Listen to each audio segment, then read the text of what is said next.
साथियों नमस्कार, स्वागत है आप सबका आपके अपने चहेते संस्थान पर और मैं हूं डॉक्टर अम्बरीश।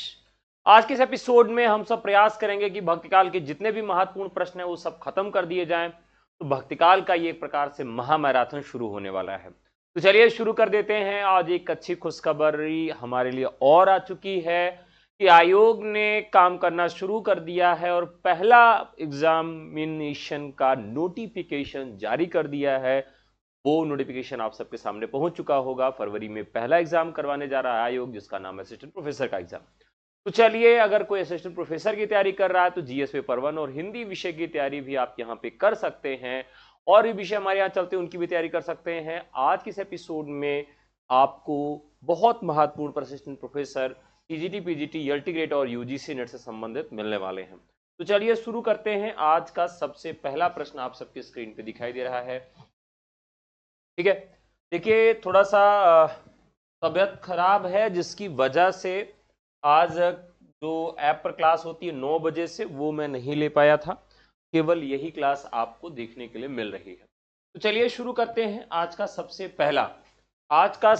पहला सवाल है। पहला सवाल क्या कहता है कि भगवान में स्वरूपा आदि शक्तियों के अभिन्न होने के कारण विचार करना शक्य न होने से भेद और भिन्न होने से विचार करना शक्य न होने से अभेद प्रतीत होता है। यह दार्शनिक मत किस का है? देखिए, यह दार्शनिक मत किसका है? फटाफट आप लोग कमेंट करके बता दीजिए। जितने लोग आए सबका स्वागत है। अरुणदीप आ चुके हैं, यतीश आ चुकी हैं,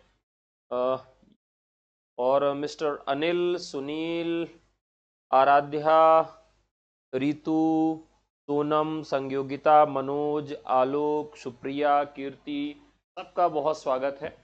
चलिए सबसे पहले सवाल का जवाब आप लोग फटाफट दीजिए।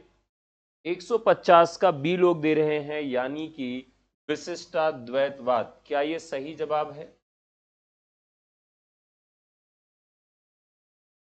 बताइए।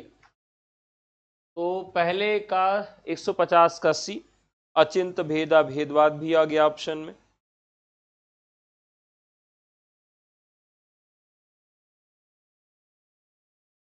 चलिए,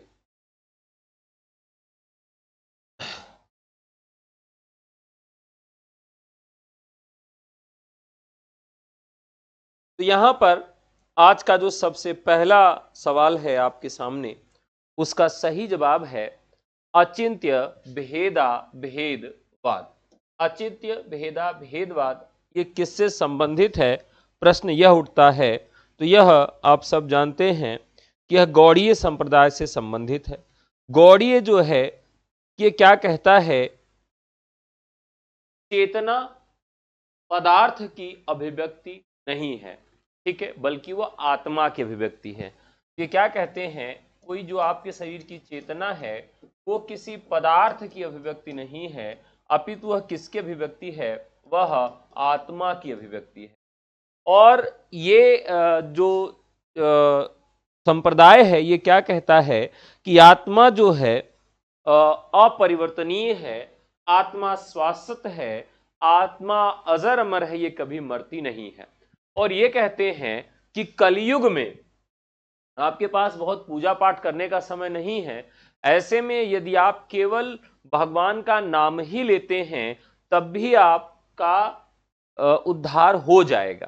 तो इसीलिए ये लोग पूरे विश्व में फैले हुए हैं और अपने मत के तहत केवल एक ही नाम, राम नाम, कृष्ण नाम का ही जप करते हैं। आपने सुना होगा, हरे राम हरे कृष्णा हरे राम, हरे राम हरे राम, हरे कृष्णा हरे राम। आपने देखा होगा कि कुछ विदेशी भी इस तरीके से हरे राम और हरे कृष्णा का वाचन करते हैं। तो ये जो परंपरा है, इस परंपरा के लोग कहते हैं कि अगर आप कलयुग में हैं तो कलयुग में आप केवल ईश्वर का भजन करिए, तब भी आपका उद्धार हो जाएगा। और इसमें क्या कहते हैं कि चेतना पदार्थ से निर्मित नहीं होती, वह आत्मा से निर्मित होती है। दरअसल इसमें क्या कहा जाता है कि सभी जो जीवित प्राणी हैं उनमें एक आत्मा होती है और जो उनके भौतिक अस्तित्व से अलग होती है। ठीक है, देखिए जितने भी जीवित प्राणी हैं, जितने भी जीवित प्राणी हैं उनमें क्या होती है? एक आत्मा होती है। और जो आत्मा है वह भौतिक तत्वों से अलग है, यानी आत्मा को उन्होंने भौतिक तत्वों के अंतर्गत नहीं रखा है। ठीक है, तो आत्मा क्या है, अभौतिक है और सभी जीवित प्राणियों में एक आत्मा का वास होता है। ठीक है, तो यहां पर गौड़ीय संप्रदाय से संबंधित है ये। साथियों, गौड़ीय संप्रदाय के जो संस्थापक हैं वो चैतन्य महाप्रभु हैं। इनका मूल नाम क्या था, कई बार पूछा गया है। इनका मूल नाम था विश्वंभर मिश्र। इनका मूल नाम क्या था, विश्वंभर मिश्र था। इसके अलावा यह भी पूछा जाता है कि इनको और किन नामों से जाना जाता है, तो इन्हें निमाई या गौरांग के नाम से भी जाना जाता है। इन्हें निमाई या गौरांग के नाम से भी जाना जाता है। तो दो और नाम इनके मिलते हैं। और इनका वास्तविक नाम क्या था या मूल नाम क्या था, तो वास्तविक और मूल नाम था विश्वंभर मिश्रा, और निमाई या गौरांग के नाम से जाने जाते थे। तो यहां पर ये राइट आंसर हो गया। अगला सवाल है, वल्लभ संप्रदाय में सर्वाधिक महत्वपूर्ण है सेवा विधि, नाम स्मरण, ध्यान अथवा भोग। ठीक है, तो यहां आपको बताना है कि जो वल्लभ संप्रदाय है, वल्लभ संप्रदाय में क्या महत्वपूर्ण होता है, बताइए।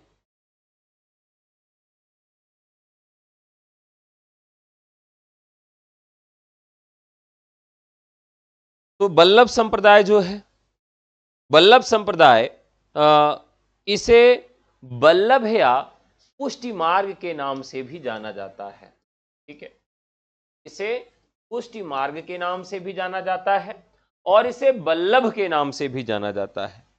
और इन्होंने शुद्धाद्वैत जो है वेदांत दर्शन का प्रतिपादन किया। सर्वोच्च वास्तविकता शुद्ध और परिपूर्ण है। इन्होंने क्या कहा, सर्वोच्च जो शक्ति है वो शुद्ध है और क्या है, परिपूर्ण है, यानी उसमें किसी भी प्रकार की कोई भी कमी नहीं है। बाकी सभी अभिव्यक्तियां उस वास्तविकता की विकृतियां हैं, यानी इसके अलावा, ईश्वर के अलावा जितनी भी चीजें हैं वो सब क्या हैं, यानी ये जो संसार है उस मुख्य सत्ता की विकृतियां हैं। ध्यान रखिएगा, क्या है ये, विकृति है। तो यह भी पूछा जा सकता है कि ईश्वर की विकृति किसे कहा गया है, किस संप्रदाय में कहा गया।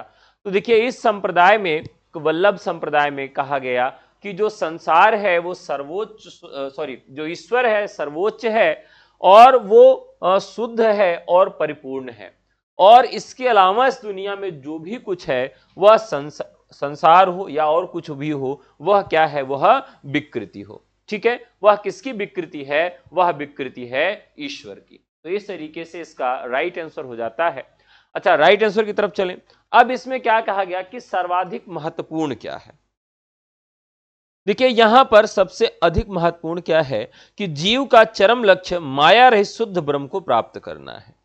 अब देखिए, आपको मैंने भक्तिकाल में एक चीज बहुत अच्छे से समझाई थी, फिर से आप समझ लीजिए कि पूरे भक्तिकाल का एक ही उद्देश्य है। क्या उद्देश्य है, यहां पर आपको मिलेगी आत्मा, यहां आपके पास है परमात्मा, और ये बीच में क्या है, संसार है। बीच में क्या है, संसार है, और इसी संसार से आपको होके परमात्मा तक जाना है। तो जब आपको परमात्मा तक जाना है तो आपको एक मार्ग चुनना पड़ेगा, एक मार्ग चुनना पड़ेगा, और वो मार्ग इसी संसार से होके ही जाता है। तो जिस मार्ग को आप चुनेंगे उसी मार्ग को क्या कहा जाएगा, पंथ कहा जाएगा या संप्रदाय कहा जाएगा। तो देखिए, यहां पर लोग अलग अलग पंथ को, अलग अलग मार्ग को चुनते हैं और परमात्मा तक पहुंचते हैं। तो यहां पर जो यह सिद्धांत है यह क्या कहता है कि जीवन का जो चरम लक्ष्य है माया रहित शुद्ध ब्रह्म को प्राप्त करना। ये क्या प्राप्त करना चाहता है, माया रहित शुद्ध ब्रह्म को प्राप्त करना चाहता है, शुद्ध ब्रह्म को प्राप्त करना चाहता है, जिसमें थोड़ा भी ब्रह्म जो है माया मोह से जुड़ा हुआ न हो, यानी कि एकदम मोह माया का त्याग करने वाला जो ब्रह्म है वही इसमें प्राप्य होता है। तो यहां पर संसार से होके जाएगा लेकिन माया रहित शुद्ध ब्रह्म को ही प्राप्त करेगा। यह कौन सा सिद्धांत है? वल्लभाचार्य सिद्धांत है। पुष्टि मार्ग के अनुयायी जो है कृष्ण की पूजा करते हैं और भागवत पुराण में जो वर्णित युवा कृष्ण और गोवर्धन पर्वत की लीलाओं का और उनकी प्रथाओं का भी वर्णन करते हैं। अब यहां पर इसमें सेवा विधि जो होती है इसका सबसे ज्यादा महत्व है। नाम स्मरण भी है, ध्यान भी है, भोग है, लेकिन सेवा की जो विधि है उसमें किसी भी प्रकार की कोर कसर नहीं छोड़ी जाती है। तो इस प्रकार से राइट आंसर हो जाता है सेवा विधि। अगला सवाल है, वल्लभ संप्रदाय में प्रचलित सेवा विधि जिसमें मंगलाचरण, श्रृंगार, ग्वाल, राजयोग, उत्थान भोग, उत्थापन भोग, संध्या आरती और गायन को कहा जाता है। ठीक है, अब क्या कहा जाता है? यह बहुत महत्वपूर्ण है, बताइए।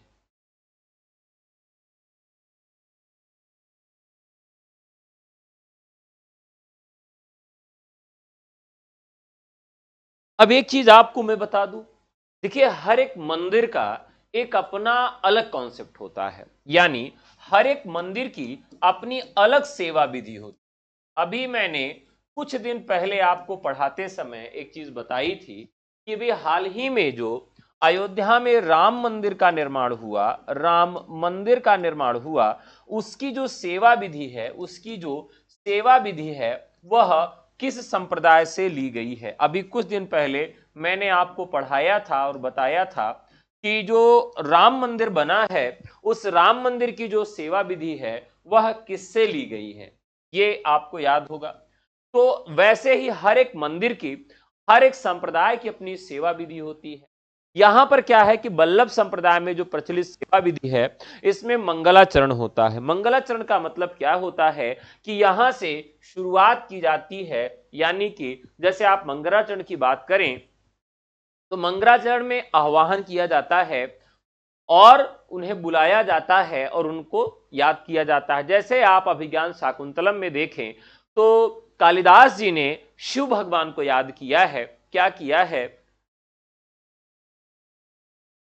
क्या कहा है? या सृष्टि स्त्राष्टुराद्या वहति विधिहुतम याह वीर्यः च होत्री ये द्वे कालं विदित्तः श्रुति विषय गुणाया स्थितः व्याप विश्वं यामाहु सर्वबीज प्रकृतिरिति ययः प्राणिनः प्राणवन्तः प्रत्यक्षाभिप्रपन्नास्तनुभिरस्ताविराष्टः वीरीशः।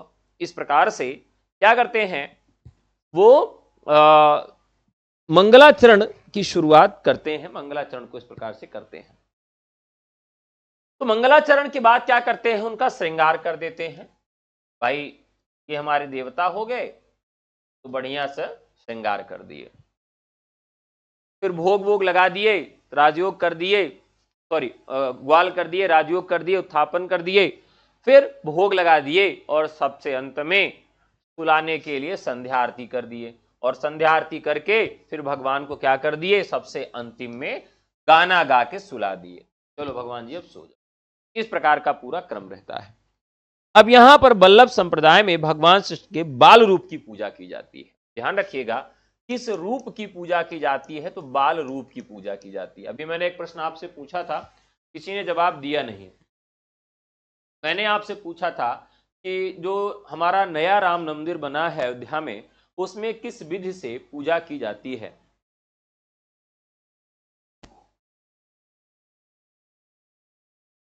बताइए, मैंने आपको बताया था, फटाफट बताइए। मैंने आपको उसमें बताया था कि राम मंदिर की पूजा विधि किससे मिलती है?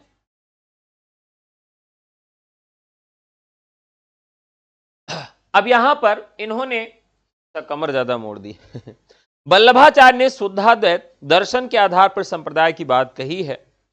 शरणम, अब यहां का जो एक मंत्र है वो खूब पूछा जाता है। क्या पूछा जाता है? श्री कृष्ण शरणम मम, श्री कृष्ण शरणम मम, श्री शरणम मम। सभी जितने भी दार्शनिक आधार हैं वो मैंने आपको बताया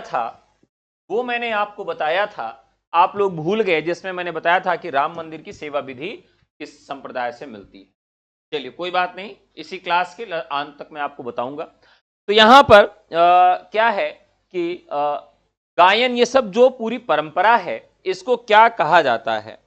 दैनिक सेवा कहा जाता है, अष्टायाम, दिनचर्या, या कृष्ण सेवा। ये आपके ऑप्शंस हैं। तो इसे क्या कहा जाता है? अष्टायाम कहा जाता है। अब देखिए, श्री कृष्ण काव्य में बहुत सारे लोगों ने अष्टायाम लिखा है, और अष्टायाम का मतलब क्या होता है कि अष्टायाम में कुल 24 घंटे होते हैं, और 3 घंटे का एक प्रहर होता है। 8 प्रहर माने 3 8 24 घंटे तक इन लोगों की ड्यूटी रहती है। तो ये राइट आंसर यहां पर हो जाएगा। अगला सवाल, अकबर का समसामयिक कृष्ण भक्त कवि था। देखिए ये कितना प्यारा सा प्रश्न है कि अकबर का समसामयिक जो है वह कृष्ण भक्ति कवि कौन था। अब अकबर की बात करें तो अकबर के दरबार में बहुत सारे कृष्ण कवियों ने काम किया था। जैसे एक कवि थे जिसका नाम था टोडरमल। क्या नाम था? टोडरमल नाम था। इसी तरीके से एक नाम आपको मिलेगा नरहरि का, नरहरि आपके मिल जाएंगे। इसी तरीके से बीरबल जो थे उनके मंत्री, वह भी कृष्ण काव्य के अच्छे जानकार थे। इसी तरीके से तानसेन मिलेंगे, तानसेन भी कृष्ण काव्य से संबंधित हैं। इसी में एक नाम आपको मिलेगा पृथ्वीराज का, जो भी कृष्ण काव्य से संबंधित हैं। इसी में एक नाम मिलेगा रहीम का, एक नाम मिलेगा मनोहर कवि का, मनोहर कवि का। ये सब ऐसे हैं जो अकबर के दरबारी कवियों में से थे। बाद में बताते नहीं हैं आप, तो आप लोग कमेंट छोड़ा करिए, कई बार चीजें स्किप हो जाती है माइंड से। तो आपकी जिम्मेदारी है कि वीडियो खत्म हो फिर आप कमेंट करें।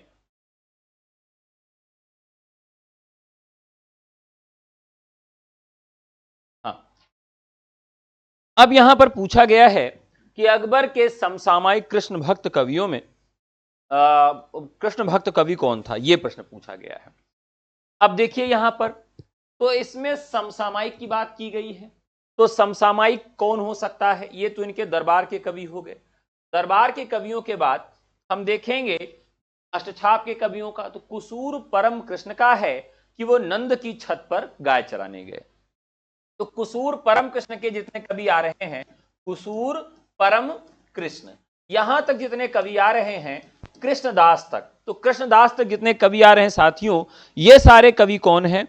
ये सारे कवि आपके अकबर के समकालीन नहीं थे। अकबर के समकालीन कवियों की शुरुआत कहां से होती है? तो वो होती है गोविंद स्वामी के बाद से, ठीक है। और सबसे अंत में जो उनका समय है वो किसका बनता है?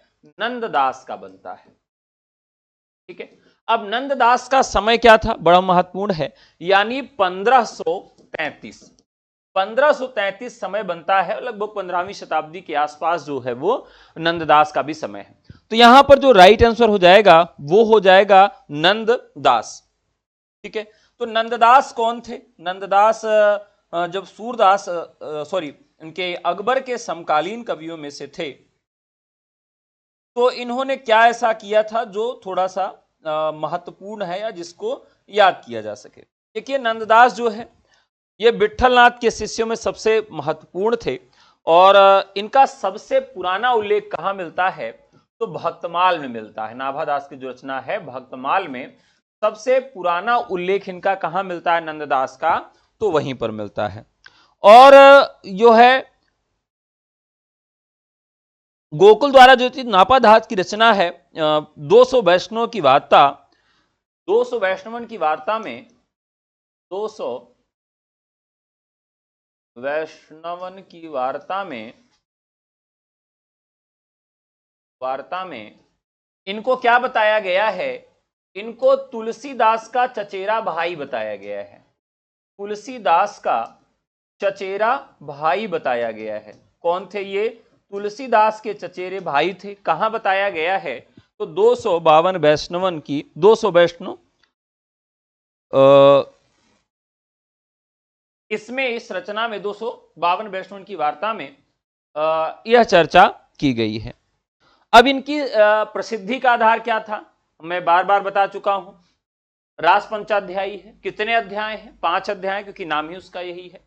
तो ये किसके दरबार या किसके समसामयिक थे? अकबर के कृष्ण समसामयिक कृष्ण कवि कौन थे? तो नंद दास हो जाते हैं। अगला सवाल है, अकबर से मिलने सीकरी कौन भक्त कवि गया था जिसका मन वहां नहीं लगा? तो संतन को सीकरी से क्या काम, आवत जात पनहिया टूटी बिसर गयो हरिनाम। अब ध्यान कैसे रहेगा? बहुत आसान सा ट्रिक है, इससे आप चाहे तो याद कर सकते हैं। ये आपका संगम है, ठीक है, संगम। संगम में इलाहाबाद का जो संगम है, प्रयागराज जो संगम है, वहां क्या लगा है? महाकुंभ लगा है, ठीक है, महाकुंभ लगा है। अब आप महाकुंभ के बाद वहां जाके देखेंगे तो आपको, और उसी के किनारे क्या है? अकबर का किला ठीक उसी के किनारे है, ठीक है। अब देखेंगे कि बहुत सारे लोग जाते हैं वहां पर, स्नान करते हैं, और भीड़ भाड़ में और भगदड़ में क्या होता है? उनकी पनहिया जो है टूट जाती है, पनहिया उनकी टूट जाती है। देखिए वहां इतनी भीड़ होती है, खास करके पिछले महाकुंभ में मैं गया था नहाने के लिए। किस दिन? मौनी अमावस्या को सबसे ज्यादा भीड़ होती है, तो मौनी अमावस्या पे। तो मौनी अमावस्या पे मैं नहाने गया, तो उस दिन बोला नहीं जाता है कि बिना नहाए जाके आपको नहाना है। मैं नहाने गया, भाई इतनी भीड़ थी कि मैं अपने से नहीं नहा पाया। बिना कपड़ा उतारे, जूता तक पहने हुए, भीड़ ने धक्का दिया और किसी नाले या गंगा जी में मैं डुबकी मारा एक, और फिर भीड़ ने धक्का दिया और सड़क तक मैं ऐसे चलाया, और चला जब बाहर आया तो मेरे कपड़े सूखे हुए थे, इतनी भीड़ होती है। तो ऐसे याद रखेंगे, अकबर से मिलने के लिए सीकरी कौन भक्त कवि गया था? तो अकबर किले किनारे गए कौन? कुंभनदास, कुंभ मेले में। और क्या हुआ? संगम में स्नान करने के लिए, और उनकी पनहिया टूट गई। तो ऐसे याद रहेंगे। कैसे याद रखेंगे? कुंभन दास को। अब देखिए जो कुंभन दास हैं, ये अष्टछाप के प्रथम कवि और वल्लभाचार्य के शिष्य हैं। अब इन्होंने 1492 में, कुंभन दास का समय है, और ये इनका जो सबसे महत्वपूर्ण है, ये मस्त मौला और फक्कड़ थे। कैसे थे? मस्त मौला और फक्कड़ स्वभाव के थे, ठीक है। मतलब हमें किसी से कोई डर नहीं है, हम किसी से डरते नहीं हैं।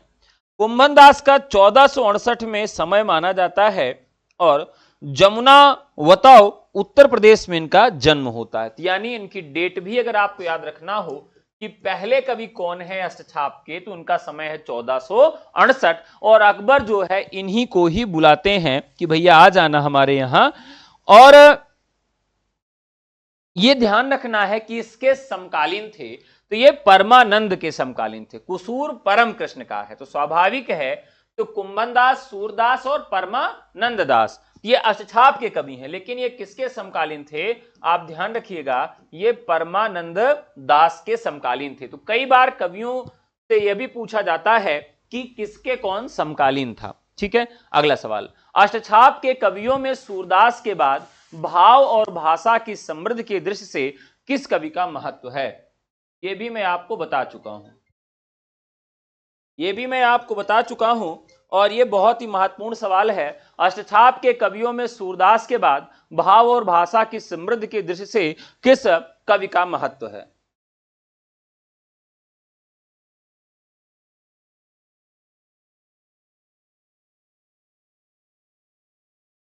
पनही नहीं जानते हैं?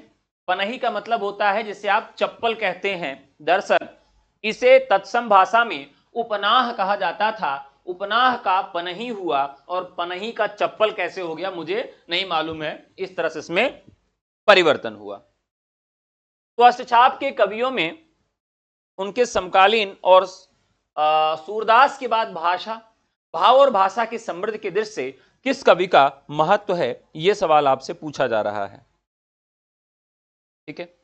चलिए, तो अभी अभी हम बात कर रहे थे कि जैसे कुसूर परम कृष्ण का है कि वो नंद की छत पर गाय चराने गए, ये अष्टछाप का क्रम है। तो कुसूर परम कृष्ण के बाद जैसे हम नंद पर पहुंचते हैं, तो नंददास नंद की छत पर गाय चराने गए। यहां नंददास हमारे आ जाते हैं। नंददास किसके सरीखे थे? तो सूरदास के बाद भाव और भाषा की समृद्धि की दृष्टि से, भाव और भाषा की समृद्धि की दृष्टि से नंदास जो है वह बहुत ही महत्वपूर्ण है। ठीक है, अब यहां एक चीज और देखने वाली बात है कि हजारी प्रसाद द्विवेदी ने लिखा है कि अष्टचाप के किसी भी दूसरे कवि में शब्द गठन और ध्वनि निर्माण की ऐसी क्षमता नहीं थी। सूर्य की गोपियां वैदग्ध्यता की दृष्टि से उल्लेखनीय हैं, तो नंदास की गोपियां तर्कशील हैं, हरिऔध की गोपियां समाज सेविकाएं हैं। तो यहां इनकी गोपियां भी पूछी जाती हैं, तो इनकी दो गोपियां कैसी थी, तो तर्कशील थी। मोस्ट इंपॉर्टेंट है, जब भी आप भ्रमर गीत की चर्चा करेंगे तो उसमें किसकी गोपियां किस तरह की थी, यह भी प्रश्न बनता है। तो नंदास की गोपियां किस तरह से थीं, तो तर्कशील थीं, यानी खूब तर्क करने वाली थी। इनकी रचनाएं कौन कौन सी हैं? अनेकार्थ मंजरी, नाममाला, रूप मंजरी, रस मंजरी, श्याम सगाई, बिरह मंजरी, रुक्मिणी मंगल, भंवर गीत। ध्यान रखना है कि जिनका जो भंवर गीत है उसमें कई बार पद पूछ लिया जाता है कि भंवर गीत में कुल कितने पद हैं। भंवर गीत क्या है? एक प्रकार का भ्रमर गीत परंपरा का एक ग्रंथ है, और इसमें कितने पद हैं, तो 216 पद हैं। 216 कितने भंवर गीत में पद हैं, ये भी आपसे पूछा जा सकता है। 216 पद हैं। सुदामा चरित, भाषा, दशम स्कंध और पदावली। इनकी एक रचना जो और बहुत महत्वपूर्ण है, उस रचना का नाम क्या है? सुदामा चरित है। सुदामा चरित के नाम से और किसने रचना लिखी, यह भी पूछा जाता है। तो देखिए, सुदामा का चरित कौन निर्धारित कर सकता है? एक तो नंद निर्धारित कर सकते हैं, क्योंकि क्या कह सकते हैं, ये कृष्ण जी के पालित पिता थे, और नंद जो है, सुदामा जो है कृष्ण के मित्र थे। तो एक तो ये निर्धारित कर सकते हैं। दूसरा, सुदामा का चरित कौन निर्धारित कर सकता है? जो नरों में उत्तम होगा। तो इस तरीके से सुदामा चरित की रचना और किसने किया था? नरोत्तम दास ने किया था। तो नरों में जो उत्तम है सुदामा चरित, और इधर नंददास। तो दोनों लोगों ने यह रचना किया है। दोनों रचनाएं एक नाम से मिलती हैं, याद रखिएगा। भ्रमर गीत परंपरा के अंतर्गत तुलसी की कौन सी कृति आती है? देखिए देखिए, बहुत महत्वपूर्ण सवाल है साथियों। बात की जा रही है किसकी? बात की जा रही है भ्रमर गीत परंपरा की। भ्रमर गीत परंपरा जो है बहुत महत्वपूर्ण है, और इस परंपरा में कौन किस तरह से आता है, यह आपसे प्रश्न पूछा जाता है। तो भ्रमर गीत परंपरा है क्या, इसके विषय में थोड़ा सा आप सबको जानकारी होनी चाहिए।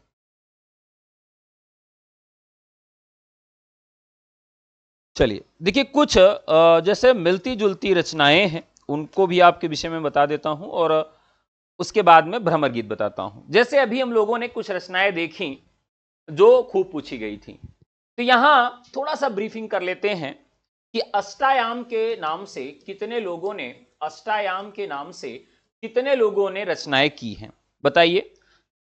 फटाफट बताइए आप। एक अनुमान लगा के बताइए कि अष्टायाम के नाम से 4 रचनाएं, 5 रचनाएं या 6 रचनाएं, कितनी रचनाएं आप जानते होंगे? ठीक है, तो चलिए, पहली रचना जो है अष्टायाम के नाम से जो मिलती है वह नाभा दास की मिलती है। इनकी रचना का नाम क्या है? अष्टायाम है। फिर एक रचनाकार हैं अग्रदास। अग्रदास ने भी अष्टायाम के नाम से रचना किया है। फिर आपके रीतिकाल भक्तिकाल में कभी मिलेंगे रसखान। रसखान ने भी अष्टायाम किया है। और इसके बाद रीतिकाल की परंपरा में देव ने भी एक रचना लिखी है जिसको हम अष्टायाम के नाम से जानते हैं। ठीक है, तो ये 4 प्रमुख लोग हैं जो अष्टायाम के नाम से रचना करते हैं। ठीक है, इसी तरीके से कृष्ण काव्य में ध्रुव चरित के नाम से भी रचना मिलती है कई लोगों के द्वारा। तो उसमें 2 मुख्य हैं। एक तो आपके नरोत्तम दास हैं, ध्यान रखिएगा, नरोत्तम दास हैं जिन्होंने ध्रुव चरित के नाम से रचना लिखा है। और इसी में आपके और मिलेंगे, ध्रुव चरित के नाम से एक नाम और मिलेगा आपको, मलूक दास। ठीक है, मलूक दास। तो 2 लोगों ने यहां पर ध्रुव चरित के नाम से रचना लिखा है। इसके अलावा एक रचना और आपको याद रखनी होगी, इसका नाम है रुक्मिणी मंगल। इसके नाम से भी कई लोगों ने रचनाएं लिखी हैं। रुक्मिणी मंगल। अब आपको याद रखना है कि रुक्मिणी मंगल के नाम से कितने लोगों ने रचनाएं लिखा है। तो एक तो मीराबाई ने रचना लिखा है, ध्यान रखिएगा, मोस्ट इंपॉर्टेंट है, मीराबाई ने लिखा है। फिर एक लिखा है नंददास ने, ठीक है, नंददास ने लिखा है। और फिर एक लिखा है नरहरि बंदीजन ने, ठीक है, नरहरि बंदीजन ने भी रुक्मिणी मंगल के नाम से रचना लिखा है। और एक नाम आपको मिलेगा विष्णुदास का, विष्णुदास का नाम मिलेगा, जिन्होंने भी क्या लिखा है, रुक्मिणी मंगल के नाम से रचना की है, ठीक है। हाँ ठीक है, ध्रुवचरित घनानंद परमानंद दास की भी है, ठीक है, एकदम बहुत सही, परमानंद दास की भी है। अब बात करते हैं कि जो भ्रमर गीत परंपरा है साथियों, इस भ्रमर गीत परंपरा में जो प्रश्न पूछा गया है कि तुलसी की कौन सी कृति है। तो थोड़ा सा आप सबको भ्रमर गीत परंपरा की ओर ले चलते हैं और बातें आपको बताते हैं। भ्रमर गीत परंपरा, दरअसल भ्रमर गीत है क्या, बहुत आसान है, कई बार मैंने आप सबको बताया है भ्रमर गीत के विषय में। भ्रमर गीत परंपरा क्या है कि श्री कृष्ण भगवान जो हैं ये छोड़कर चले जाते हैं, किसको, गोपियों को, गोपियों को श्री कृष्ण भगवान छोड़कर चले जाते हैं। कहां चले जाते हैं, तो द्वारिका चले जाते हैं। और उन्होंने द्वारिका से अपने मित्र उद्धव को भेजा कि जाओ भाई उद्धव और गोपियों को मनाओ और उनके अंदर, मेरे अंदर का जो मेरे लिए जो प्रेम भाव है या जो सगुण भक्ति है उसको निर्गुण भक्ति में बदलो। तो इस प्रकार से श्री कृष्ण भगवान ने अपने मित्र उद्धव को भेज दिया मथुरा वृंदावन कि जाइए और गोपियों के मन में निर्गुण भक्ति को लाइए। तो यहां पर ये निर्गुण भक्ति और सगुण भक्ति का द्वंद्व देखने के लिए मिलता है। अब ये यहां जाते हैं और जैसे उद्धव यहां पहुंचते हैं तो बहुत सारी गोपियां जो है इनको घेर लेती हैं और कहती हैं कि आप जो है कृष्ण के मित्र हैं और आप मुझे ये कह रहे हैं कि कृष्ण को मैं भूल जाऊं, जबकि ऐसा संभव ही नहीं है, ठीक है। अब जब इनके दोनों लोगों के बीच में संवाद होने लगता है तो यहीं पर क्या जाता है, एक जो है खटपद आ जाता है, उसका नाम ही है 6 पैरों वाला जो एक जानवर है, यानी कि भंवरा आ जाता है, ठीक है। ये भंवरा आ गया, 1 पैर, 2 पैर, 3 पैर, 4 पैर, 5 पैर, 6 पैर। तो 6 पैर वाला जो भंवरा है वो यहीं पर आके मंडराने लगता है। अब गोपियां क्या करती हैं, क्योंकि उनके अंदर थोड़ा सा आदर्श है, तो वो क्या करती हैं, भंवरे को टारगेट करती हैं और उद्धव को गाली सुनाती हैं, मतलब गाली का मतलब है कि उलाहना देती हैं। तो ध्यान रखिएगा, तो ये इसमें टारगेट सभी गोपियां मिलकर किसको कर रही हैं, टारगेट तो कर रही हैं उद्धव को, लेकिन किसके बहाने कर रही हैं, तो इस भंवरे के बहाने कर रही हैं, इस भ्रमर के बहाने कर रही हैं। इसीलिए इसको क्या कह दिया गया, इसीलिए इसको कह दिया गया भ्रमर गीत, इसीलिए क्या कह दिया गया, भ्रमर गीत कह दिया गया। और भंवरा क्या करता है, भंवरा क्या करता है, भुनभुनाने का काम करता है। जैसे बहुत सारे लोग कहते हैं ना कि हमार मेहरारू इतना भुनभुनात कि हमार जान खा ले था, बन बन बन बन बन बन बन बन। तो भंवरा क्या करता है, उसके जब उड़ता है तो भिनभिनाने की आवाज आती है। तो ये पूरा कॉन्सेप्ट हो गया। अब यहां पर देखते हैं, अब इन दोनों की जब लड़ाई होती है तो इसमें क्या किया जाता है, सगुण भक्ति की जो है पुनः स्थापना की जाती है, यानी निर्गुण और सगुण की लड़ाई होती है और स्थापना किसकी की जाती है, सगुण की जाती है। रामचंद्र शुक्ल इसको क्या कहते हैं कि यह ध्वनि काव्य है, अर्थात इसमें व्यंजना शब्द शक्ति की प्रमुखता है, इसलिए उसको उन्होंने ध्वनि काव्य कहा। डॉक्टर नगेंद्र इसे उपालंभ काव्य कहते हैं, यानी उलाहना वाला काव्य कहते हैं। ये आपको कॉन्सेप्ट समझ में आ गया, ठीक है। अब यहां पर कितने लोगों ने लिखा है और उनके यहां क्या क्या खास बात देखने के लिए मिलती है उसकी चर्चा करेंगे। तो सबसे पहले साथियों सूरदास की चर्चा आती है, सूरदास की सबसे पहले आती है। और सूरदास ने जो लिखा है भ्रमर गीत, उनके भ्रमर गीत में क्या खास बात है, यह भागवत के 10वें स्कंद पर आधारित है और रामचंद्र शुक्ल ने सूरसागर के इस भाग को भ्रमर गीत सार के नाम से संकलित किया है। ध्यान रखिएगा, तो इसको किस नाम से संकलित किया गया है, तो इसे भ्रमर गीत सार के नाम से रामचंद्र शुक्ल ने संकलित किया है। और यह दशम स्कंद से लिया गया है। सूर की गोपियां किस तरह की थीं, तो ध्यान रखिएगा, तो सूर की गोपियां जो हैं वो बहुत ज्यादा भावुक थीं, और भावुक होने की वजह से वो तर्कशील नहीं थी। यानी जो रोने ही लगेगा कोई तो वो कैसे जो है वो तर्क करेगा, तो यानी तो तर्कशील कम थी। उनकी गोपियां कैसी थीं, भावुक थीं बहुत ज्यादा।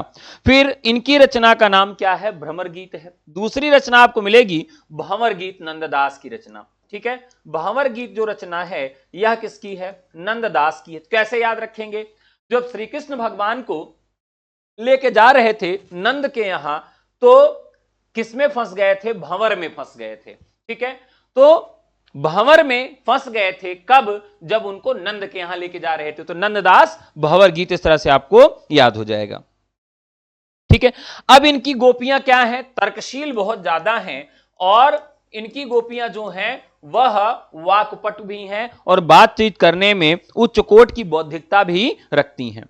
ठीक है, इसके बाद भ्रमर दूत आता है। ध्यान रखिएगा, भ्रमर दूत आता है, तो कैसे याद रहेगा, देखिए जो सत्यनारायण है, सत्यनारायण कविरत्न इन्होंने लिखा है, के द्वारा लिखा गया है, सत्यनारायण कविरत्न। देखिए यहां पर कैसे याद रखेंगे, तो जो सत्यनारायण भगवान हैं, सत्यनारायण भगवान की जब पूजा होती है तो एक दूत आता है आपकी रक्षा करने के लिए। ठीक है, तो भ्रमर दूत है, सत्यनारायण कविरत्न के द्वारा लिखा गया है। और इसमें क्या है, यह वात्सल्य और वियोग का काव्य है। इसमें क्या क्या दिखाया गया है, तो इसमें वात्सल्य भी दिखाया गया है साथियों, और वात्सल्य के साथ साथ वियोग का भी पुट इस में देखने के लिए मिलता है। ठीक है, इसमें एक और बहुत महत्वपूर्ण चीज की गई है कि यशोदा का जो चरित्र है उनको भारत माता कहा गया है। तो पूछा जाता है कि भारत माता किस भ्रमर गीत में यशोदा को कहा गया है, तो यशोदा को भारत माता कहा गया है, किस ग्रंथ में कहा गया है, तो भ्रमर दूत जो रचना है सत्यनारायण कविरत्न की, उसमें इनको कहा गया है। ठीक है, अब बात करते हैं प्रिय प्रवास की। प्रिय प्रवास जो है आधुनिक काल का खड़ी बोली में लिखा गया। इसमें जो है राधा का जो रूप है वो लोक हायरणी के रूप में हो गया है, लोक सेविका के रूप में हो गया है। अब यहां प्रश्न जो बना है, प्रश्न क्या बना है कि भ्रमर गीत परंपरा के अनुसार तुलसी की कौन सी कृति आती है। ठीक है, तो कई बार प्रश्न पूछ लिया जाता है, जब पहली बार सूरदास जी से तुलसीदास जी की मुलाकात होती है तो उनकी प्रेरणा से ही उन्होंने कृष्ण गीतावली लिखा, और इसे कृष्ण गीतावली में ही आप देखें तो भ्रमर गीत परंपरा के गीत मिलते हैं।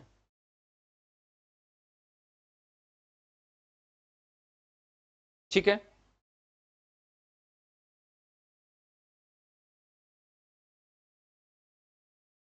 अब भ्रमर गीत जो है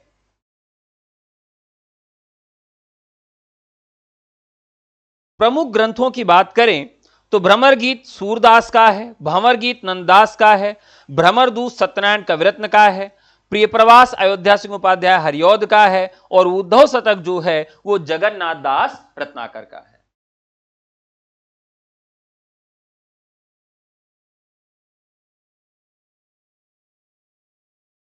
ठीक है, चलिए अगले सवाल पे बढ़ते हैं।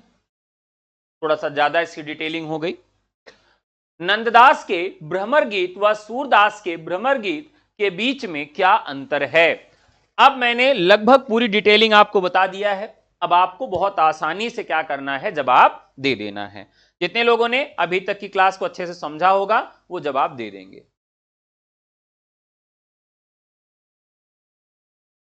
बताइए।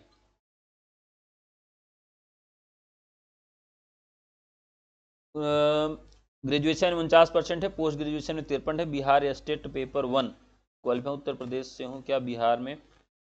देखिए वहां टीजीटी पीजीटी में परसेंटेज किसी कोई दिक्कत नहीं है, तो परसेंटेज का कोई ऐसा मामला नहीं। ठीक है, नंदास के भ्रमर गीत और सूरदास के भ्रमर गीत के बीच में क्या अंतर है। काव्य शैली भाषा का, दार्शनिक आधार का, भक्ति भावना का, गोपियों की मुखरता एवं तार्किकता का? बताइए। मुझे तो लगता है सभी लोग जवाब दे देंगे, बहुत आसान सा सवाल है और हम लोग पहले भी इसकी जब चर्चा कर चुके हैं तो ये आसान हो जाएगा। एकदम सही बात है। देखिए, नंददास की जो गोपियां हैं वो मुखर हैं और तार्किक हैं, और सूरदास की जो गोपियां हैं वह अंतर्मुखी ज्यादा हैं, भावुक ज्यादा हैं और तार्किक कम है। यानी नंददास का जो काव्य है उसमें तार्किकता अधिक है, दार्शनिकता के पुट अधिक हैं। इस आधार पर राइट आंसर हो जाएगा डी। जन्म के आधार पर इन कवियों का सही अनुक्रम क्या है?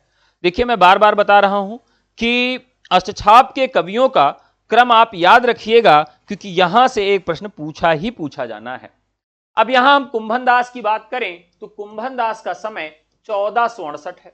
इनके 10 साल बाद आए सूरदास 1478 में, और परमानंद दास जो आए वह 1493 में आते हैं। 1493 में आते हैं परमानंद दास, और कृष्णदास जो हैं वो आपके उनके 3 साल बाद आते हैं 1496 में। तो ऐसे ही हो जाएगा। अब देखते हैं 1468, 78, 93 और 96। अब देखते हैं कि कौन क्रम से आ रहा है। जन्म के आधार पर कवियों का सही अनुक्रम क्या होगा? 68, 78, 93 और 96। बी ऑप्शन एकदम सही है। ठीक है। वैसे भी अगर हमारे ट्रिक से भी इसको याद करें तब भी याद रहेगा। कुसूर परम कृष्ण का है कि नंद की छत पर गाय चराने गए कुसूर परम कृष्ण, तो इस आधार पर भी ये ट्रिक से भी आ जा रहा है। अब चलिए, यहां पर रचनाओं को रचनाकारों के साथ सुमेलित करना है, और साथियों काफी आसान सा सवाल है। मुझे लगता है कि सभी लोग इसका जवाब दे देंगे। फटाफट कमेंट करके जवाब दीजिए। बीजक आप जानते हैं कि कबीर की रचना है। अखरावट, पद्मावत अखरावट आखिरी कलाम जायसी की है। भक्तमाल नाभादास की है। श्याम सगाई नंददास की। अब स्वाभाविक है कि राम और श्याम की सगाई करने का काम नंददास ही करेंगे, तो ये राइट आंसर हो जाएगा।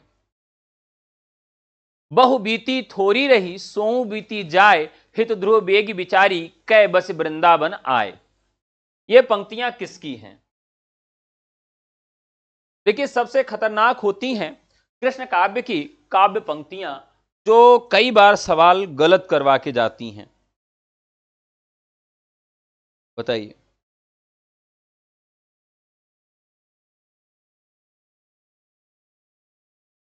एक कवि आपको मिलेंगे यहां पर, ध्रुवदास, जिनकी यह पंक्ति है। किसकी पंक्ति है? तो यह ध्रुवदास की पंक्ति है।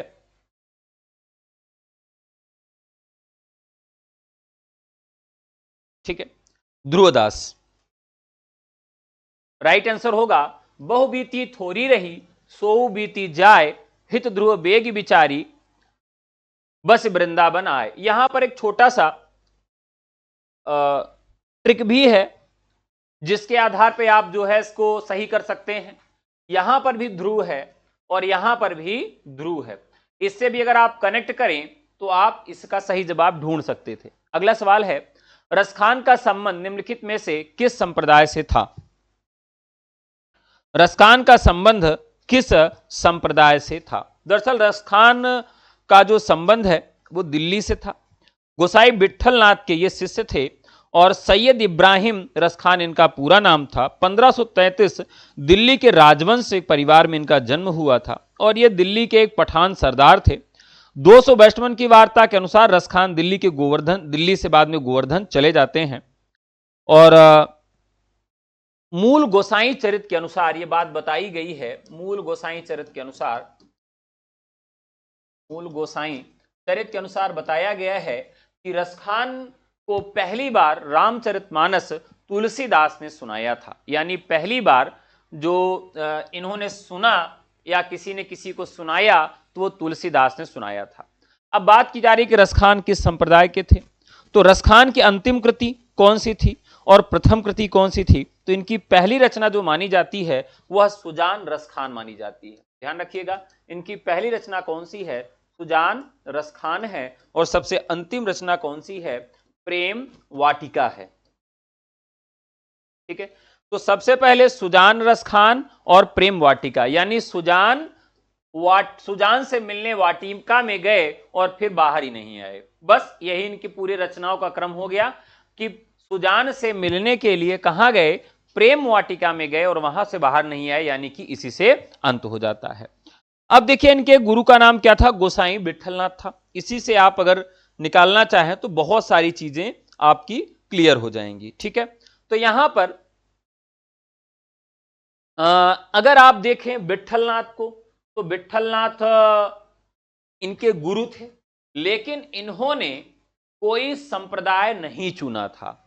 इनके गुरु से अगर निकालेंगे तो सवाल गलत हो जाएगा, यानी इन्होंने कोई भी संप्रदाय नहीं चुना था, ये संप्रदाय निरपेक्ष थे, अर्थात 161 का डी हो जाएगा। मीरा का दार्शनिक सिद्धांत क्या था, शुद्धाद्वैत, द्वैताद्वैत या अद्वैतवाद? यह भी सवाल उसी तरीके का है, काफी कंफ्यूज करने वाला सवाल है। तो मीरा भी कौन है, तो मीरा के गुरु कौन है, रैदास हैं। मीरा के गुरु कौन है, रैदास जी हैं। 1504 और 1563 तक इनका समय माना जाता है, 1504 से 1663। अब इसके बीच में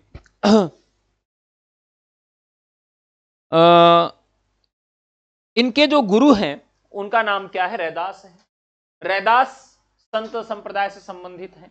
तो मीराबाई भी किसी भी सिद्धांत को नहीं मानती, अर्थात इन्हें भी संप्रदाय निरपेक्ष के अंतर्गत रखा जाता है। तो राइट आंसर हो जाएगा कोई नहीं। मीरा का निधन कहां हुआ था, मीरा का निधन कहां हुआ था, बहुत ही महत्वपूर्ण सवाल है। तो देखिए ये शुरू में कहां कहां भटकी।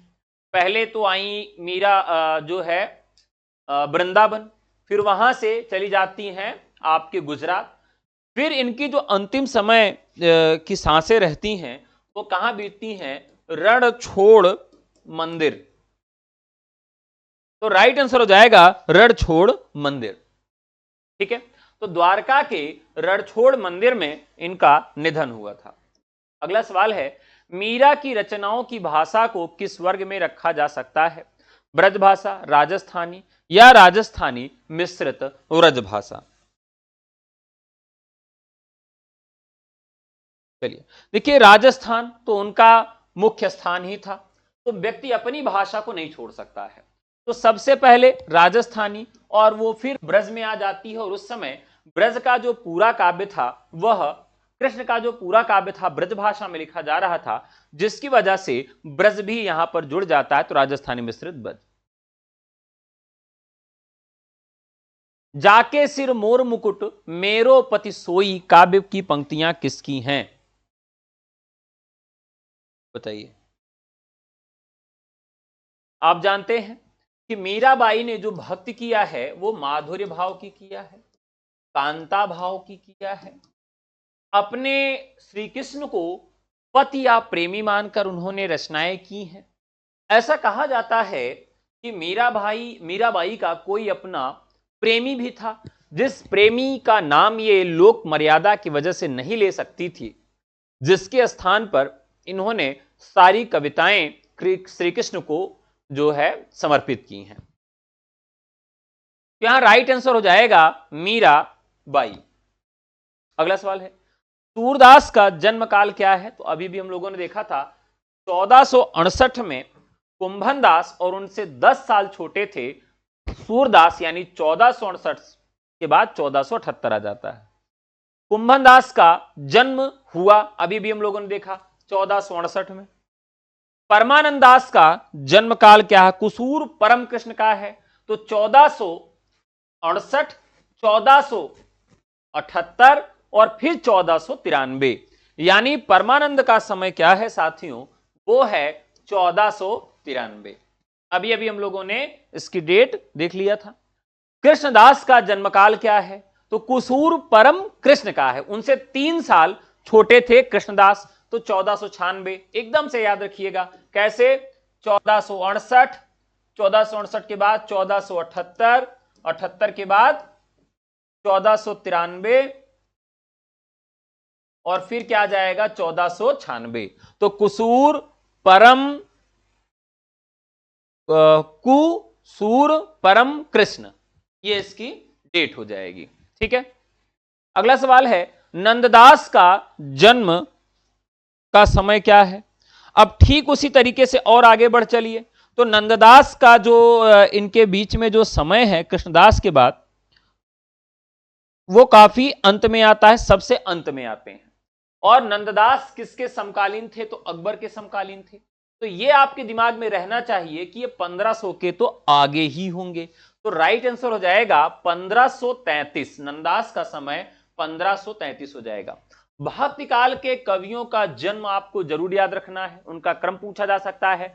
भक्ति काल के कवियों के माता पिता का नाम, उनका जन्म और मृत्यु स्थान, उनके गुरु का नाम, ये यानी उनका जो जीवन वृत्त है वो भक्ति काल में आपको जरूर याद रखना है, यहां से प्रश्न पूछे जाते हैं।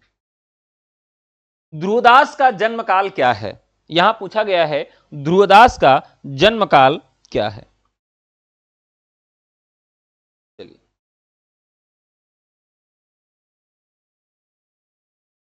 देखिए साथियों, ध्रुवदास इनका भी जन्मकाल कितना है, 1573 है। कितना है, 1573।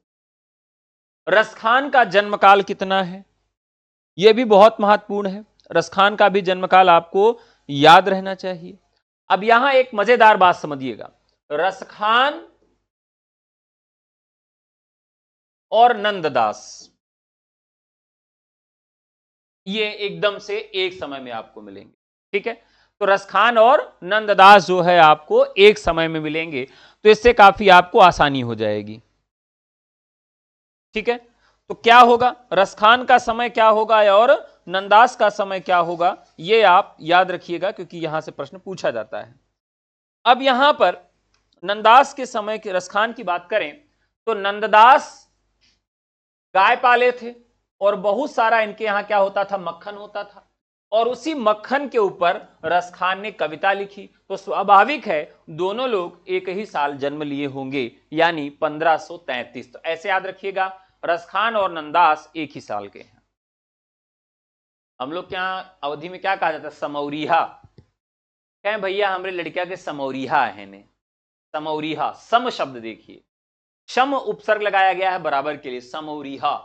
अवधि के जो लोग हैं वो जानते होंगे, एक ही उम्र के बच्चों को समौरिहा कहा जाता है अवधि में। सुजान रसखान दान लीला किसकी कृतियां हैं, तो यहां पर रसखान की रचनाओं की बात करें तो रसखान की रचनाओं के लिए मैंने बताया था सुजान रसखान, दान लीला, अष्टायाम, प्रेम वाटिका, ये सारी रचनाएं किसकी हैं, रसखान की। रसखान की अंतिम रचना कौन सी है, तो मैंने बताया था सुजान के साथ लीला कर रहे थे और कहां चले गए, प्रेम वाटिका में चले गए, तो ये लास्ट रचना हो जाती है। ब्रजभाषा की प्राचीनतम प्रबंध रचना है, प्राचीनतम प्रबंध रचना आपको बताना है। देखिए एक रचना है जिसका नाम है प्रद्युम्न चरित, रचना का नाम क्या है, प्रद्युम्न चरित है। प्रद्युम्न चरित के रचनाकार कौन है, प्रद्युम्न चरित के रचनाकार कौन है, तो सूदन है, राम राय हैं, होल राय हैं, या सुधारू अग्रवाल हैं, बताइए।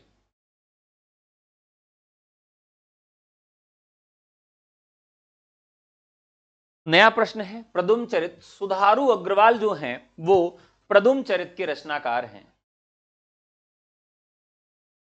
ठीक है, अगला सवाल, रसखान के काव्य का प्रमुख विषय है भक्ति, नीति, कवित्व प्रदर्शन, कृष्ण राधा गोपियों का प्रेम वर्णन। तो इन्होंने, रसखान ने क्या किया है, कृष्ण और राधा और गोपियों का प्रेम वर्णन इनका प्रमुख विषय रहा है। हाँ, हिंदी साहित्य की नवीनतम रचनाएं पूछी जाती हैं और उस पर एक अलग से एपिसोड में रखूंगा जिसमें केवल नवीन रचनाओं को ही रखूंगा। ठीक है, भक्ति काल में रणमल छंद नामक वीर काव्य की रचना किसने किया था, रणमल छंद की रचना किसने किया था, तो आप सब जरूर याद रखेंगे, श्री का नाम लेकर लोग श्री को लेकर क्या करते हैं, रण में मल्ल युद्ध करते हैं। श्री का नाम लेके लोग क्या करते हैं, मल्ल युद्ध करते हैं।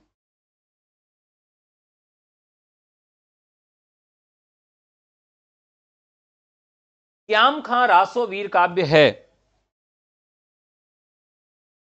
क्याम खां वीर काव्य रासो है।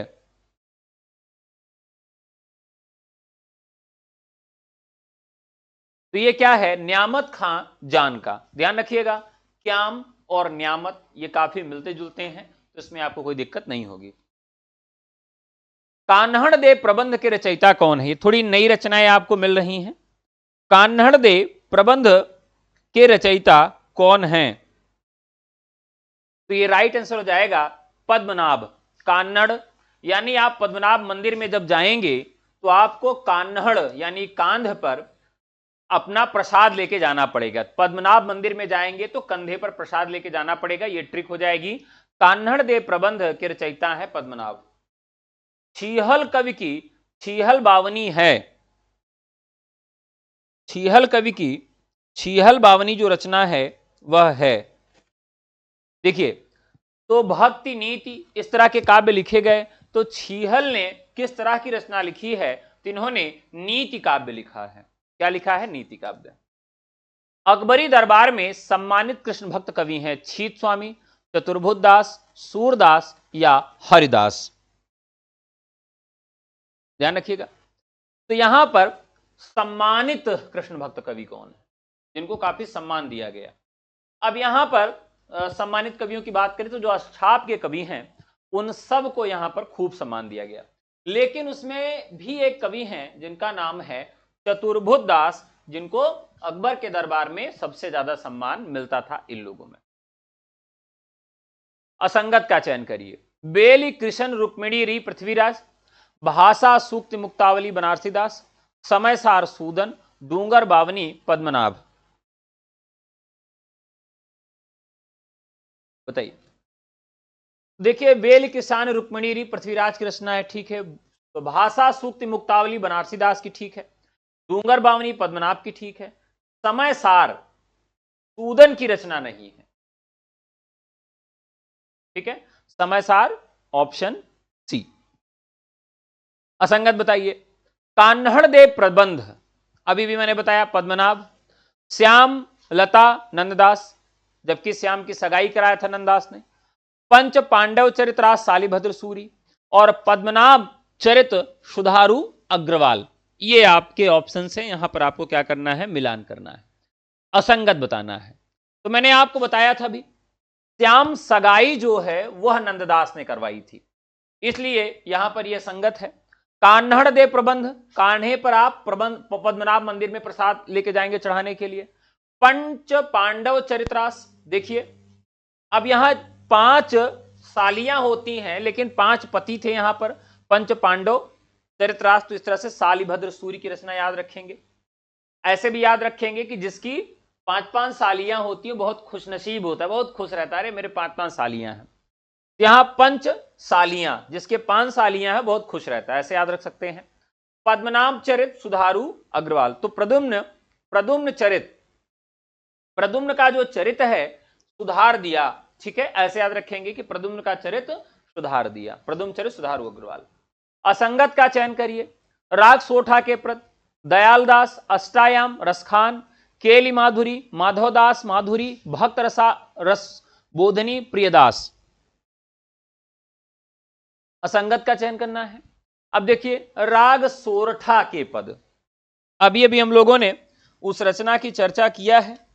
राग सोरठा के पद, नारसी जी का मारा, राग मलार, राग गोविंद, सत्य भानु रुक्मिणी, मीरा की गरबी, रुक्मिणी मंगल, ये सारी रचनाएं किसकी हैं? मीरा बाई की रचना है।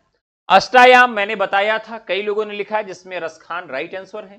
केली माधुरी, माधवदास माधुरी, ठीक है, तो यहां पर माधुरी है और यहां भी माधुरी है, माधुरी न भी रहे तो केली माधुरी माधवदास की रचना है। भक्ति रसोबोधिनी, रसबोधिनी, ये प्रियदास की रचना है। अगला सवाल है, असंगत जन्म स्थान बताइए। कुंभन दास जमुनावती, परमानंद दास कन्नौज, नंददास राजापुर, तो और छीत स्वामी इनका जन्म मथुरा में हुआ। तो यहां आपको बताना है असंगत जन्म स्थान जिसका जन्म वहां पे नहीं हुआ है। चलिए एक एक लोग का जन्म देखते हैं। तो कुम्मन दास का जमुनावती या जमुनावत एकदम सही, उत्तर प्रदेश में। परमानंद दास का कन्नौज उत्तर प्रदेश में जन्म होता है, एकदम सही है। नंददास का जो जन्म होता है साथियों वो कहां होता है? तो इनका जन्म रामपुर उत्तर प्रदेश में होता है। रामपुर उत्तर प्रदेश में इनका जन्म होता है। और बचते हैं छीत स्वामी। तो छीत स्वामी का मथुरा में जन्म होता है। तो यहां सब सही है, सब सही है, बस नंददास का जन्म कहां हुआ था? रामपुर में हुआ था, यहां राजापुर लिखा हुआ है। अगला सवाल, कवियों का संगत जन्म स्थान चतुर्भुज दास जमुनावती। अब यहां फिर से आ गए आपके चतुर्भुज दास, तो एकदम जमुनावती सही है। निम्बार्क, निम्बापुर, मैसूर, हित हरिवंश, बादगांव एकदम सही है। और चतुर्भुज दास जो हैं इनका जमुनावती समय है, ठीक है। दो बार आ गया है, एक बार बांदा, तो ये भी गलत है। अब यहां आपको बताना है असंगत जन्म स्थान कौन सा है, ठीक है।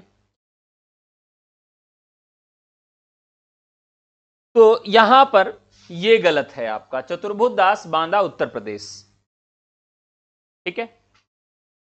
अगला सवाल, वल्लभाचार्य के बताए गए जीव के 3 प्रकार में से कौन नहीं है? तो उन्होंने पुष्टि मार्ग के लिए 3 प्रकार के जीवों की चर्चा की कि 3 प्रकार के जीव होते हैं। वल्लभाचार्य के द्वारा बताए गए 3 जीव के प्रकार में कौन नहीं आता है?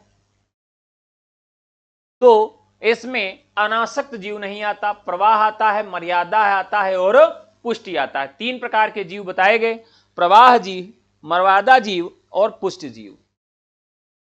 जनता पर चाहे जो प्रभाव पड़ा हो, पर उस गद्दी के भक्त शिष्यों ने सुंदर सुंदर पद्यों द्वारा मनोहर प्रेम संगीत की धारा बहाई। उसने मुरझाते हुए हिंदू जीवन को सरस और प्रफुल्ल किया।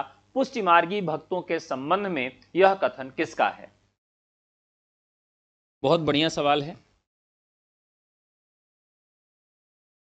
बताइए। देखिए, जनता पर चाहे जो प्रभाव पड़ा हो, अब यहां पर कुल मिलाकर हिंदू शब्द आया हुआ है। देखिए, अगर आप कभी तुक्का मारें और उसमें ऑप्शन में हिंदू रहे, आपको न मालूम रहे किसका कथन है,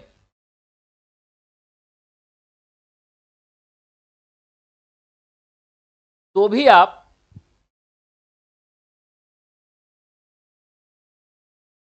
किसको सही लगा सकते हैं, बताइए। तो भी आप रामचंद्र शुक्ल को तुक्का मार सकते हैं। अगर हिंदू शब्द आया है, नहीं भी मालूम है, तुक्का लगाना है, तो आप किस पर लगाएंगे? रामचंद्र शुक्ल पर लगाएंगे। सूर सागर में कितने स्कंध हैं? 12 स्कंध हैं। सूर सागर के किस स्कंध में राम कथा है? तो 9वें स्कंध में राम कथा है और 10वां स्कंध इसका सबसे विस्तृत है। रूप रेख गुण जाति जुगुत बिनु निरालंब कित धावौ, धावे किसकी पंक्ति है?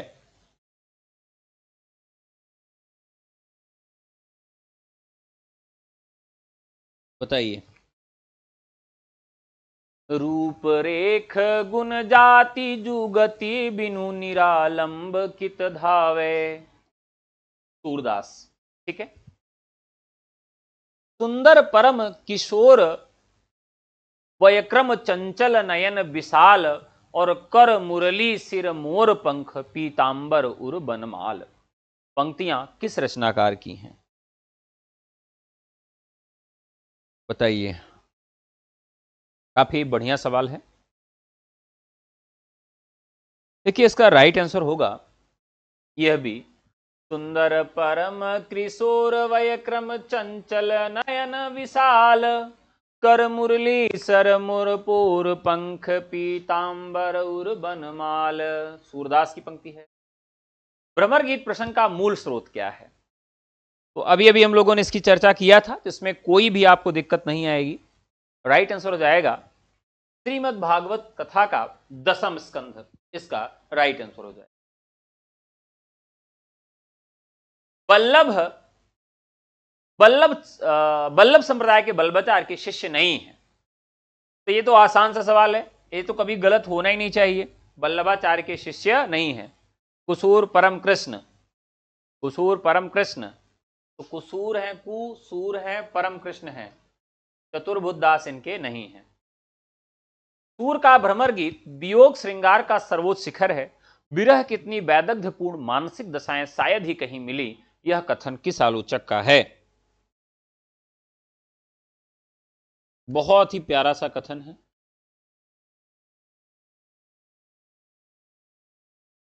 देखिए, अब यहां आपको कंफ्यूजन होगा, आपको लग रहा होगा कि रामचंद्र शुक्ल होंगे, तो यहां पर रामचंद्र शुक्ल ने यह कथन नहीं कहा है। हजारी प्रसाद द्विवेदी ने, ब्रजेश्वर बच्चन सिंह ने यहां पर कहा है। राइट आंसर होगा सूर का भ्रमर गीत वियोग श्रृंगार का सर्वोच्च शिखर है, विरह की इतनी वैदग्ध्यपूर्ण मानसिक दशाएं शायद ही कहीं मिले, तो राइट आंसर हो जाएगा बच्चन सिंह।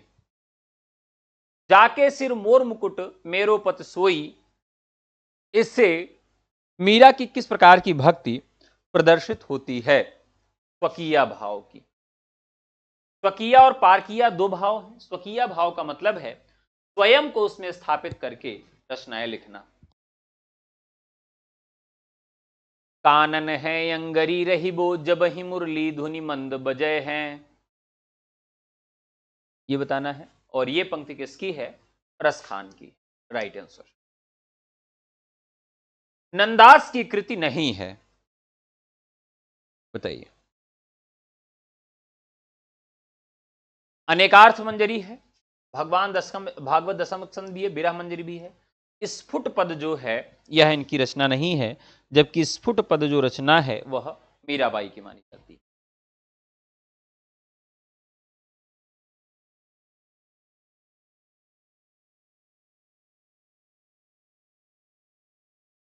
चलिए, तो साथियों यहां पर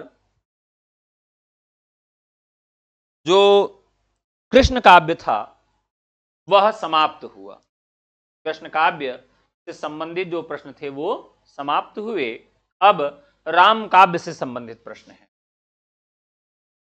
बहुत सारे साथी छोड़कर भाग गए, उनको लगा कि अब क्लास बंद हो जाएगी, खत्म कर दिया जाए। बहुत देर तक पढ़ भी नहीं पाते हैं बेचारे लोग, के साथ समस्या भी है, क्या किया जाए। एक तो उम्र ही ऐसी हो गई है, टीजीटी पीजीटी की तैयारी करते करते कब बुढ़ौती आ जाती है समझ में ही नहीं आता है। मतलब फॉर्म भरते समय आप अविवाहित हैं और परीक्षा देते समय आपके बच्चा है पास में, तो ये व्यवस्था इस तरह की है, क्या कह सकते हैं। चलिए शुरू करते हैं। अब राम काव्य संबंधित प्रश्न। राम भक्ति का आदि स्रोत ग्रंथ कौन सा है? राम भक्ति का आदि स्रोत ग्रंथ कौन सा है, बताइए। देखिए, राम भक्ति का जो आदि स्रोत ग्रंथ है वह वाल्मीकि रामायण है। आदि ग्रंथ की बात की जा रही है, आदि स्रोत ग्रंथ की बात की जा रही है, जिससे आप जरूर याद रखिएगा। आदि स्रोत ग्रंथ की जब भी बात की जाएगी तो वहां पर इस ग्रंथ की चर्चा होगी। तो राइट आंसर हो जाएगा वाल्मीकि रामायण। अगला सवाल है, राम भक्ति सर्वप्रथम उत्पन्न हुई उत्तर भारत में, दक्षिण के आलवारों में, जैनों में या भक्तों में? ध्यान रखिएगा।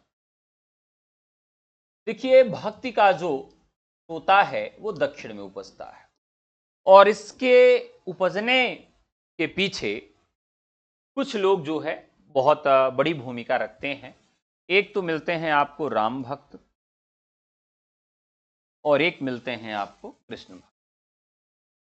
लेकिन ये राम भक्त और कृष्ण भक्त जो थे वो पहले एक रूप में थे, यानी कि इन्हें हम आलवार के नाम से जानते थे।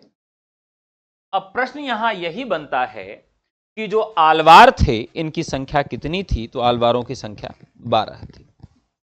आलवार भक्त जो थे सर्वाधिक जो इसमें लोकप्रिय थे उनका नाम क्या था?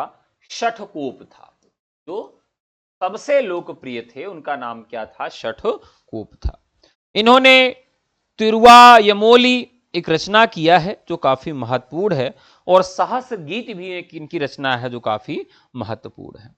सातवें आलवार भी बहुत प्रसिद्ध है जिनका नाम है कुलशेखर। आलवारों में सातवें आलवार जो एक राजा थे जिनका नाम कुलशेखर है, ये भी बहुत महत्वपूर्ण थे। ठीक है, अब यहां से तो ठीक बात है। आलवार भक्तों में जो शठकोप हैं वो राम भक्त के प्रथम कवि माने जाते हैं। ठीक है, राम भक्त के पहले कवि कौन माने जाते हैं? तो यही माने जाते हैं, और सहस्र गीत इनकी रचना है। सहस्र गीत इनकी रचना है जिसमें राम काव्य से संबंधित तथ्य मिलते हैं। ठीक है, तो यहां कैसे याद रखेंगे? तो राम भक्त में प्रथम राम भक्त कवि कौन है? शठकोप है। कौन है ये? आलवार है। और इनकी पहली राम भक्ति पर रचना कौन सी है? वो रचना है सहस्र गीत जो राम कथा से संबंधित है। ठीक है, अब यहां पर बात की जा रही है राम भक्ति में सर्वप्रथम उत्पन्न हुई। कहां उत्पन्न हुई? उत्तर भारत में। इसमें कोई भी कंफ्यूजन नहीं है। अब रामानुजाचार्य जो थे वो श्री संप्रदाय से संबंधित थे। रामानुजाचार्य जो थे वो श्री संप्रदाय से संबंधित थे, और इनका भी जो क्रम है वो भी पूछा जाता है, ये किस क्रम में इनके गुरु आते हैं। तो सबसे पहले आपका नाम आएगा रंगनाथ मुनि का। ये कई बार प्रश्न पूछा गया है, परीक्षाओं में बहुत महत्वपूर्ण है। फिर आएंगे आपके पुंडरीकाक्ष, रंगनाथ पुंडरीकाक्ष। फिर आएंगे आपके राम मिश्र। फिर आएंगे यामुनाचार्य। फिर आएंगे आपके रामानुजाचार्य। तो ये कई बार तो इनका ही क्रम पूछ लिया जाता है कि इनका जो रामानुजाचार्य का जो गुरु परंपरा है वो किस प्रकार से, तो कैसे याद रखेंगे? तो याद रखेंगे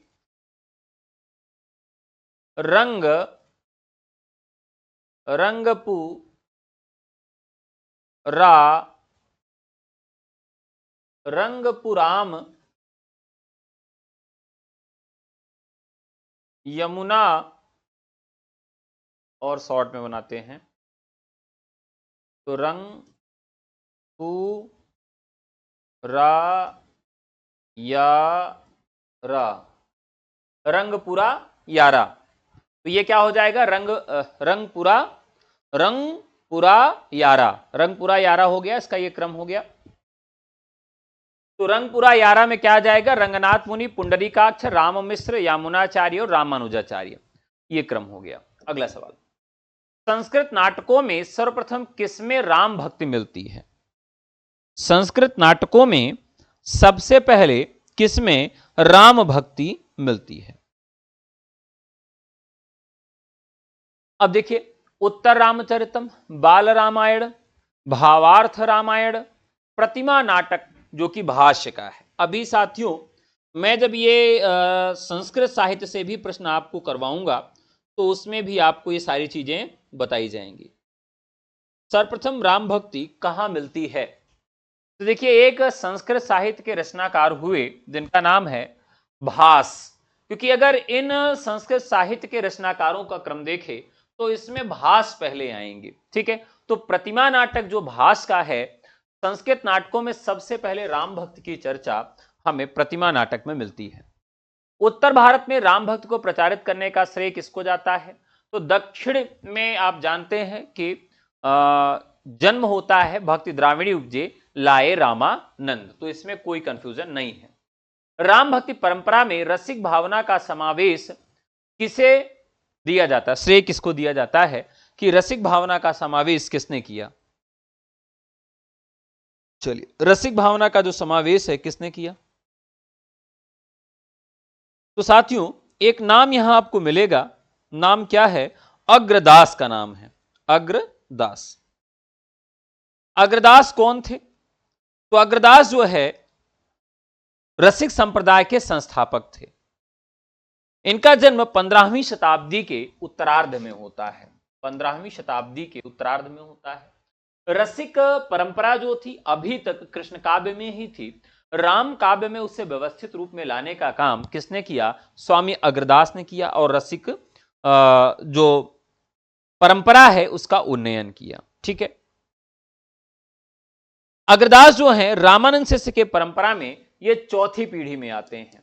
रामानंद की ही परंपरा में ये उनकी चौथी पीढ़ी में आते हैं, यानी यह भी राम परंपरा से ही संबंधित हैं, यानी कि रामानंद परंपरा से ही संबंधित हैं। तो रामानंद की चौथी पीढ़ी में आते हैं। और किसके शिष्य थे? तो कृष्णदास पैहरी के शिष्य। बहुत बार पूछा गया है, कृष्णदास पैहरी के शिष्य थे। तो कृष्णदास से कंफ्यूज मत होइएगा, यह भी राम काव्य से ही संबंधित हैं। अग्रदास के शिष्य नाभादास थे, जिन्होंने भक्तिमाल की रचना किया था। अग्रदास ने कौन कौन सी रचना लिखा? ध्यान मंजरी, हितोपदेश, उपखांड बावनी, राम भजन मंजरी, उपासना बावनी, कुंडलिया आदि रचनाएं की हैं। अब अग्रदास किस तरह की भक्ति के लिए जाने जाते हैं? तो ध्यान रखिएगा कि इन्होंने रसिक भावना तो दी, लेकिन रसिक भावना के साथ साथ इनकी रचनाओं में दास्य भाव देखने के लिए मिलता है। किस भाव की रचनाएं लिखते हैं? तो रसिक तो था ही, लेकिन रसिक के साथ साथ इन्होंने दास्य भाव को दिखाया है। अगला, रामानुजाचार्य के स्त्री संप्रदाय में किसकी उपासना का विधान है? रामानुजाचार्य के श्री संप्रदाय में देखिए, रामानुजाचार्य को लक्ष्मण का अवतार माना जाता है। किसका अवतार माना जाता है? लक्ष्मण का अवतार माना जाता है। और इसकी गद्दी कहां है? तोताद्रि में है। बहुत बार पूछा गया प्रश्न है, श्री संप्रदाय की गद्दी कहां है? तो तोताद्रि में है। और रामानुजाचार्य की 14वीं और 15वीं शिष्य परंपरा में रामानंद हुए थे, यानी रामानंद जो है वो 14वीं 15वीं शताब्दी के परंपरा में रामानंद का जन्म होता है। ठीक है, अब यहां का जो प्रश्न है कि श्री संप्रदाय में किसकी उपासना का विधान है, यह बड़ा महत्वपूर्ण प्रश्न है। देखिए, जो श्री संप्रदाय है, श्री संप्रदाय में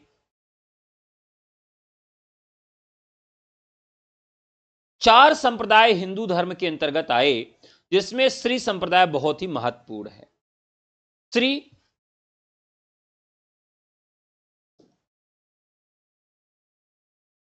देखिए, किसी भी नाम के आगे श्री क्यों लगाया जाता है? कभी आपने सोचा है? श्री रामचरितमानस, श्री रामचंद्र शुक्ल, या किसी भी नाम के सामने जो है वो श्री क्यों लगाया जाता है? क्या आपको मालूम है उसके पीछे का कारण क्या है? महालक्ष्मी और श्री विष्णु एक ही हैं। इस संप्रदाय में श्री शब्द का प्रयोग किया गया है। शब्द श्रीदेवी और महालक्ष्मी के लिए आता है। श्रीदेवी भगवान विष्णु और मनुष्य के बीच मध्यस्थ हैं। विष्णुप्रिया, महालक्ष्मी भक्त भक्तिन, भगवान चारों को जोड़ती हैं। तो इस प्रकार से यह बहुत ही पूर्णता वैदिक संप्रदाय था। अब श्री संप्रदाय में किसकी उपासना का विधान है? तो यह तो सवाल का जवाब मुझे लगता है सभी लोग दे देंगे।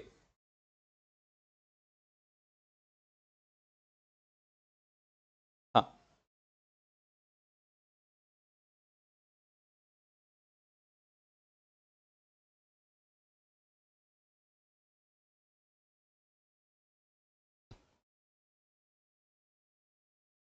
चलिए देखते हैं क्या क्या दबाया है। सम्मान के लिए सम्मान सूचक लक्ष्मी और विष्णु। सर अब कब तक क्लास चलेगी? बस जल्दी खत्म करेंगे क्योंकि मैं देख रहा हूं ज्यादातर लोग ऊब रहे हैं। श्री संप्रदाय, श्री में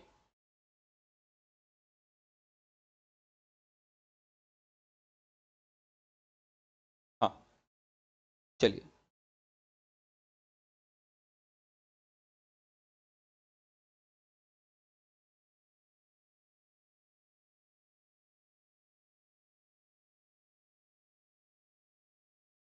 चलिए, आपने क्या उत्तर दिया? किसी ने विष्णु। ठीक है, राइट आंसर हो। पुष्पदंत की राम कथा से संबंधित रचना है। पुष्पदंत की रामकथा से संबंधित रचना है? आप जानते हैं, राइट आंसर हो जाएगा महापुराण। अगला सवाल है, कौन आलवार भक्त राम की पादुका का अवतार माना जाता है? राम की पादुका का अवतार कौन माना जाता है? तो काठकोप या नकमालवार, ठीक है, काठकोप या नकमावलार, ये सही है जवाब। तो राइट आंसर है ये पादुका का अवतार माना जाता है। आलवार संतों के लोक प्रचलित पदों को प्रबंधम शीर्षक से संकलित करने वाले कौन हैं? तो राइट आंसर होगा श्री रंगनाथ मुनि। इसमें कितने पद हैं? तो लगभग 4000 पद हैं। इसमें कितने पद हैं? तो लगभग 4000 पद हैं। शेष या लक्ष्मण के अवतार कौन कहे जाते हैं? तो यहां पर रामानुजाचार्य, अभी अभी हम लोगों ने इसकी चर्चा किया था। रामकथा से संबंधित राजशेखर की रचना है। रामकथा से संबंधित राजशेखर की रचना है, तो कौन सी है? बाल रामायण। बाल रामायण। बंगला भाषा में रामकथा का वर्णन किया है। बहुत महत्वपूर्ण है, कई बार पूछा गया है सवाल। बांग्ला भाषा में रामकथा का वर्णन किया है, किसने किया है? तो कृतिवास ने किया है, ठीक है, बंग रामायण। राम काव्य परंपरा में रामानंद की रचना है। रामानंद की रचना है।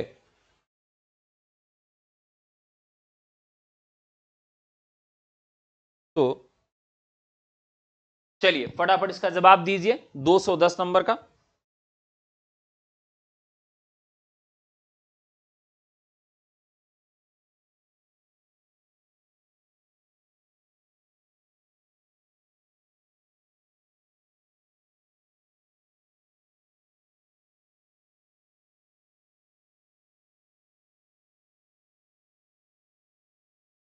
चलिए, मैंने एक सवाल आज लोगों से पूछा था कि राम मंदिर जो अभी बना है अयोध्या में, उसमें किस संप्रदाय की पूजा पद्धति का प्रयोग किया जाएगा? यह सवाल मैंने आप लोगों से शुरुआत में ही पूछा था। ज्यादातर लोगों ने इसका गलत जवाब दिया था या लोग दे ही नहीं पाए थे। तो राम का परंपरा में रामानंद की रचना क्या है? राम रक्षा स्तोत्र है। चलिए ठीक है, अब बात करते हैं। तो अयोध्या का जो राम मंदिर है, अयोध्या का जो राम मंदिर है, उसमें किस संप्रदाय की पूजा पद्धति का प्रयोग किया जाएगा? किससे उसमें अष्टायाम किया जाएगा? तो राम मंदिर का जो अष्टायाम है, राम मंदिर का जो अष्टायाम है, वह किस पद्धति पर होगा? यह सवाल मैंने आपसे शुरुआत में पूछा था। उसके पहले आप सबको बता दूं कि अगर आप असिस्टेंट प्रोफेसर का रिवीजन बैच लेना चाहते हैं, टीजीटी पीजीटी का 120 दिन का बैच लेना चाहते हैं, तो आप व्हाट्सएप करके हमसे जुड़ सकते हैं। हमारा नंबर है 9628959237। अगर आप upcoming vacancy government degree college GDC, TGT PGT, LT grade, GIC प्रवक्ता का बैच लेना चाहते हैं, बीपीएससी टियर 4 का बैच लेना चाहते हैं, तो आरंभ के नाम से बैच शुरू हो चुका है। केवल व्हाट्सएप करके आप हमसे जुड़ सकते हैं। तो हमारा जो प्रश्न था कि यह किस पूजा पद्धति को प्रयोग किया जाएगा, तो यहां पर राइट आंसर हो जाएगा रामानंदी संप्रदाय। कौन सा संप्रदाय हो जाएगा? रामानंदी संप्रदाय। रामानंदी संप्रदाय की पूजा पद्धतियों का यहां प्रयोग किया जाएगा। इस संप्रदाय के लोग भगवान राम को अपने क्या मानते हैं? गहरे संबंध का भगवान मानते हैं। अब ध्यान रखिएगा, जो रामानंदी संप्रदाय है, इसके विषय में क्या बहुत महत्वपूर्ण बात है। अब देखिए, जो रामानंदी संप्रदाय के लोग हैं, ये स्वयं को राम का वंशज मानते हैं। रामानंदी संप्रदाय के लोग राम के वंशज स्वयं को मानते हैं, और ऐसा मानते हैं कि ये कौन है? तो ये लव और कुश के क्या हैं?